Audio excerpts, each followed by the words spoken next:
Welcome to the table D&D and Baldurs Gate friends. In today's video, we're creating and showcasing a unique modded class build with a Necromancer Warlock and Paladin. Major credit goes to my friend Alex Durev for coming up with this build with the multi-class features, and in a previous video, I showcased all 12 levels of the Dread Overlord Warlock subclass that specialized in necromancy and summoning unique undead zombies either by infection through necrotic damage, pure summoning, or pulling the Last of Us card and having your minions spread the curse of undeath and creating more zombies for your personal army. This video is more so a follow-up to that previous one, and I will add a link to that original video, which is more in-depth, covers the entire class solely on its own, and goes through all 12 levels of building that Dreadlord Necromancer.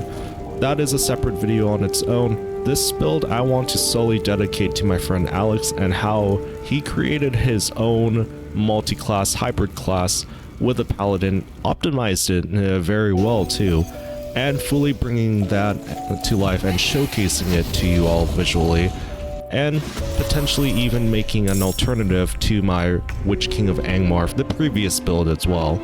And yes, side note, I did say in the other video it was a build for the Witch King, but this is a variation using other classes, well, mainly the Paladin, for a more unique flavor compared to just solely leveling as a Dread Warlock. And I think that's the thing too, is like it really just comes down to playstyle when it comes to character builds at the end of the day. This will add a little bit more heavy armor, a little bit more offensive melee capabilities too. And as always, I try not to focus on the min-maxing aspects. And yes, I do highly respect players who go out there and try to optimize builds as best as they can. Even taking stat things away, or like having like certain aspects of their character or be lacking in order to really double down on other parts. However, I do want to focus more so on the roleplay aspect for flavor and generally unique playstyles.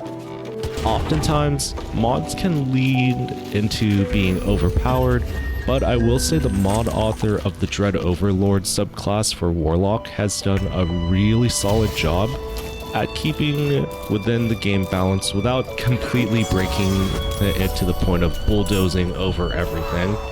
And Alex himself has done a really good job with optimizing it too, with making it a pretty powerful class, and not having everything like be too overpowered like I mentioned though.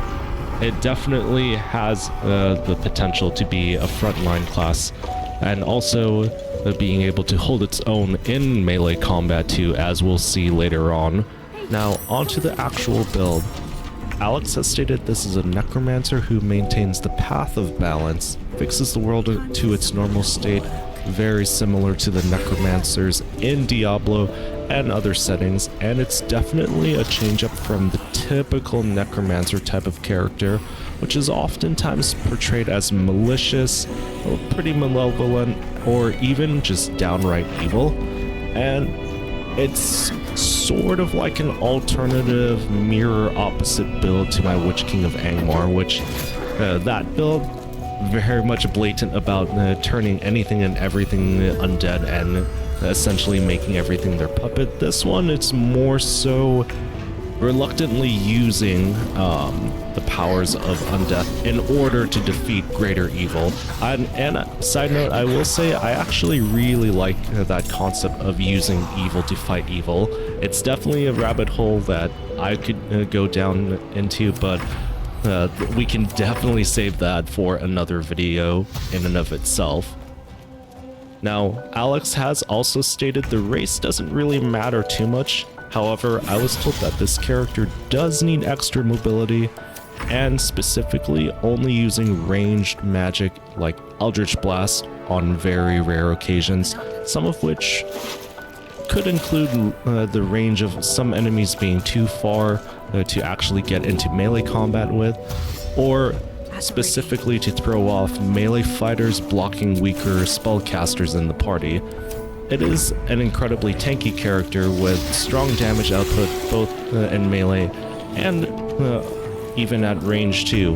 The tankiness will come in the form of heavy armor and increased armor class later down the line too.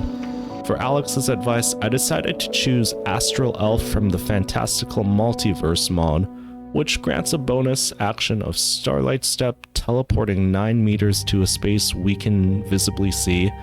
And hey, even though it's just 9 meters, that could be the difference of really actually getting close enough to a retreating enemy or a pesky caster that's trying to really maximize their distance from us.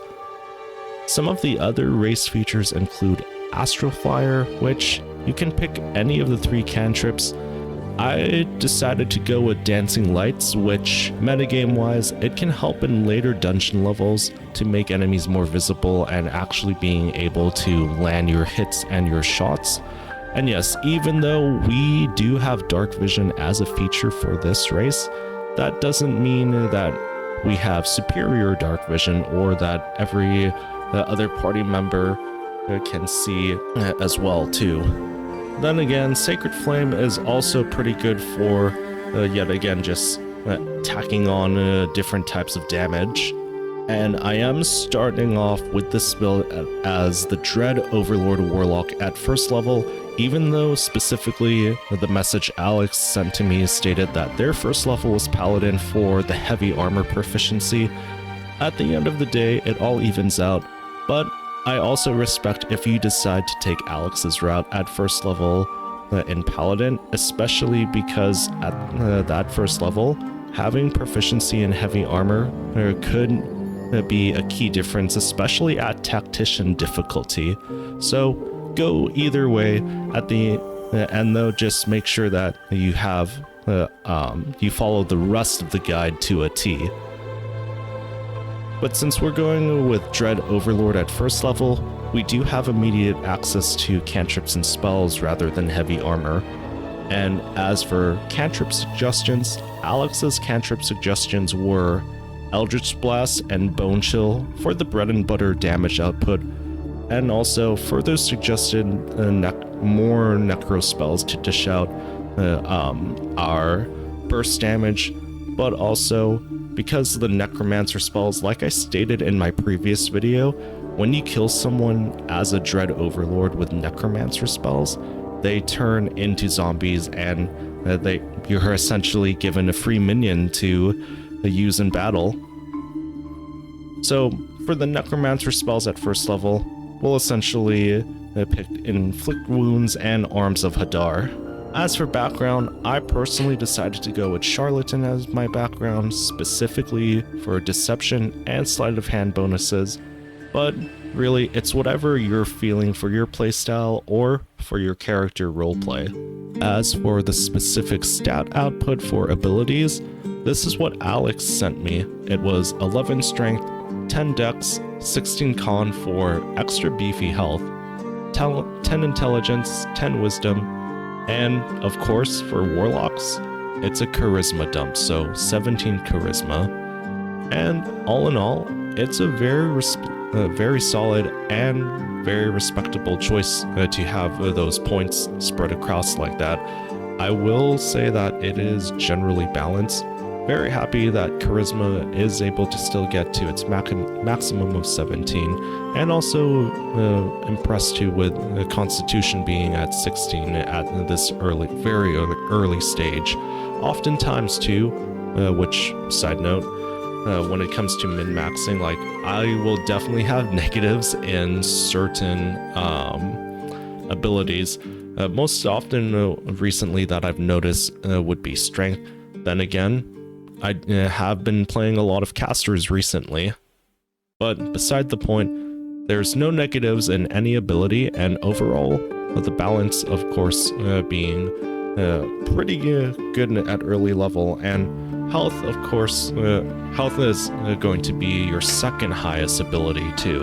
And for further leveling, we'll be adding a level of Paladin afterward once we are able to level up to get heavy armor proficiency that we spoke about earlier, increasing the armor class and tankiness in early fights.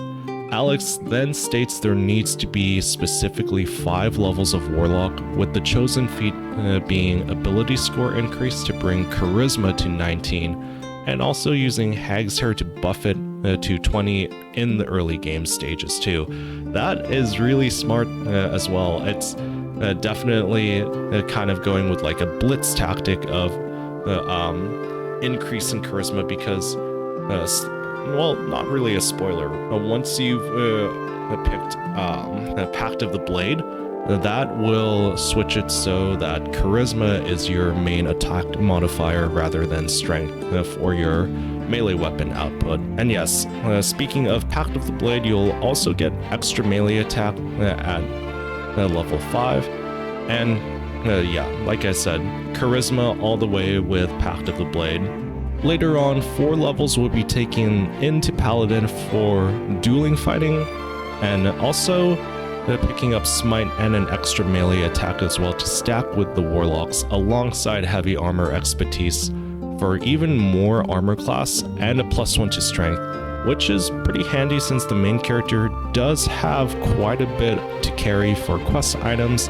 And for the final 2 levels, go for Warlock for some interesting buffs, and also to round out the class with extra features as well.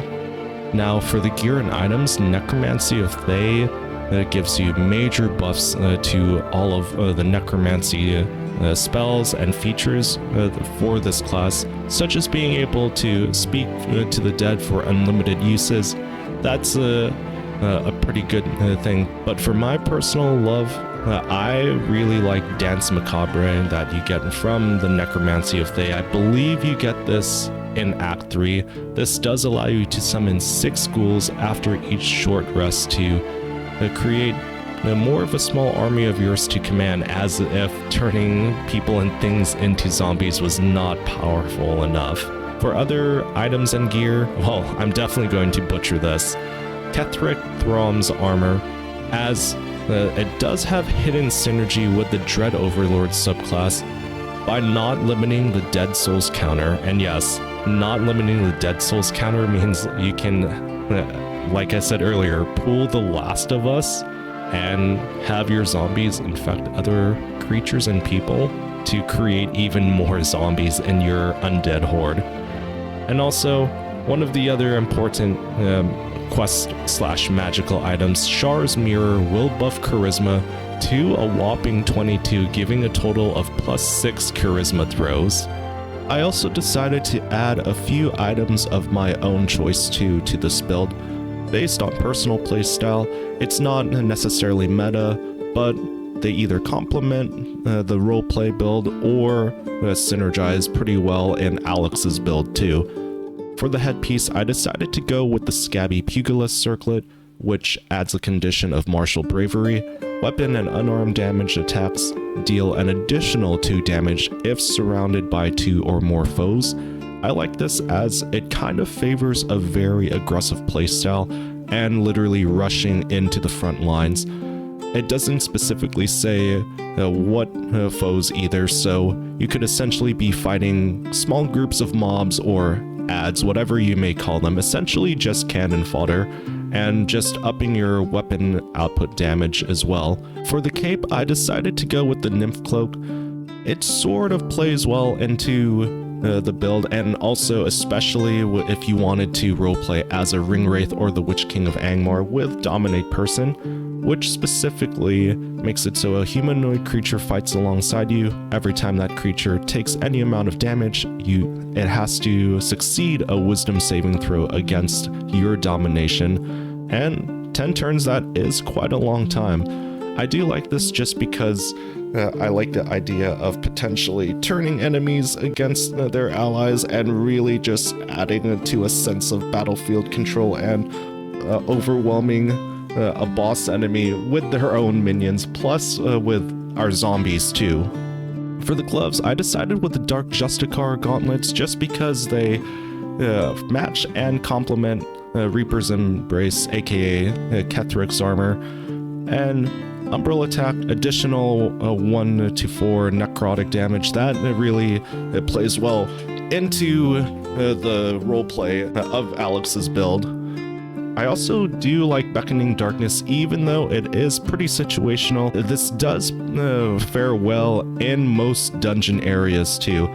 Cursing a creature to be haunted by darkness, taking 2 to 16 necrotic damage if it enters its turn in a lightly or heavily obscured area. Plus also, this could synergize well if you throw some darkness spells onto your caster characters like Gale. For the boots, I decided to go with Disintegrating Nightwalkers. Cannot be enwebbed, entangled, or ensnared, and can't slip on grease or ice. This really is awesome for tanky characters, as essentially you can wade through whatever obstacles in your path, and essentially I imagine it as trudging forward and just being an unstoppable tank, like a Darth Vader-esque character too. This also adds Misty Step for an extra spell too. Surrounded by silver mist, teleport to an unoccupied space that you can see within 18 meters. And I like this just because this goes back to what Alex was saying, that this build you really want to have a lot of mobility. So having that extra step or extra space to move to close the distance on your enemies, that is definitely a difference maker there. For the amulet, I decided to go with Amulet of Greater Health, just adding to the tankiness feature and also upping up the health of your character. It's never a bad thing. It's also like a good go-to. Plus also, you never know, in the later levels, extra, especially on Tactician difficulty, extra health can make a big difference. For the rings, I decided to choose Ring of Free Action and Risky Ring. I will say here too, as a side note, if you have other preferences on replacing any of my choices, please feel free to do so, and also let me know in the comments what you would choose over mine, whether it's for roleplay, but also specifically for metagame purposes too. Ring of Free Action makes it so you ignore the effects of difficult terrain, cannot be paralyzed or restrained, and yeah, kind of redundant with Disintegrating Nightwalkers, but also I like the idea of not being paralyzed or restrained as well too. So essentially just tacking on to the Unstoppable Tank feature. I do like Risky Attack because gaining advantage on attack rolls and receiving disadvantage on saving throws. I will say that it's worth it in my personal playstyle opinion, but if you think otherwise, feel free to let me know in the comments below. Kethric's Shield is also a really good pickup too, with Arcane Enchantment gaining a +1 on spell save DC and spell attack rolls. And also, this is a really great frontline feature too. When a foe hits you with a melee attack specifically, use your reaction to knock it prone unless they succeed a dexterity saving throw.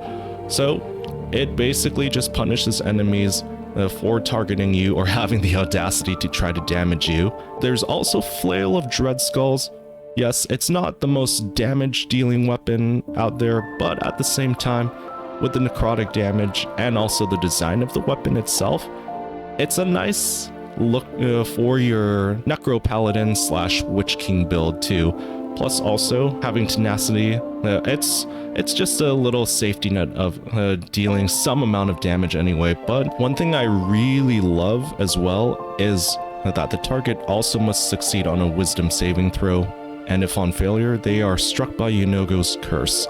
Depending on a dice roll, they either receive madness, 2d6 psychic damage, or become paralyzed. Either of those effects could be a good difference maker and condition maker in battle too. So I basically took it for the roleplay purposes and also one of those 3 effects too. And yeah, that's it for this build, everyone. This is more so an overview and also a specific build on creating a Necro Warlock multi-class Paladin. I do like how unique this is, and also thank you, Alex, both for telling me about this modded subclass and your personal build. Those of you who give this build a shot will be the frontline tanks of the party, as well as the overlord of undead minions. Dare I say, this is definitely a build that could potentially solo encounters without party members, even on tactician difficulty. Let me know in the comments your personal favorite builds, as well as any suggestions of characters you would love to see me create in future videos. And if you love talking shop about all things D&D, Baldurs Gate, Warhammer, and Elder Scrolls, hit those like and subscribe buttons, and I'll save you a seat at the table for the next adventure.